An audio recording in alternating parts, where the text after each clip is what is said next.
গতদিনের ভিডিওতে বলেছিলাম রেডি হয়ে বেরোচ্ছি, আর এই যে রেডি হয়ে নিয়েছি, যাচ্ছি, বেশ কিছু কাজ আছে।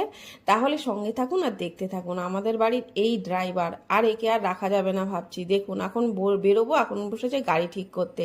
আর ইনি হলেন আমাদের বাড়ির দুবেলার অতিথি। গাছের আম এছাড়াও রুটি, সবজির খোসা এসব দিয়েও না সেবা করি। প্রথমে নিলাম একটা চকলেট, এরপরে রওনা দিলাম পুপুনের সাথে, একই সাথে পরে স্কুলের বন্ধু, ওর কাছে দুটো বই ছিল, সেটাই নিলাম প্রথমে। আর এরপরে গতদিনের একটা জিনিস এক্সচেঞ্জ করা ছিল, সেটা এক্সচেঞ্জ করে নিলাম। আসলাম বেডিং স্টোরে, সেখানে দুটো তোষক অর্ডার দিয়ে দেখলাম ছাতা, কিন্তু একটাও পছন্দ হয়নি, তাই আর নিলাম না। এরপরে হাই স্ট্রিট থেকে যাব বেলেডাঙ্গায়। রাস্তায় দেখলাম ফুচকা, তাই একটু খেয়ে নিলাম ফুচকা। চলে আসলাম হাই স্ট্রিট থেকে বেলডাঙ্গা। এখান থেকে প্রথমে ওর বাবার একটা বাড়িতে পরার প্যান্ট নিয়ে আসলাম রামকৃষ্ণেরই আরেকটা দোকান আনন্দময়ীতে, সেখান থেকে নিলাম কয়েকটা নাইটি।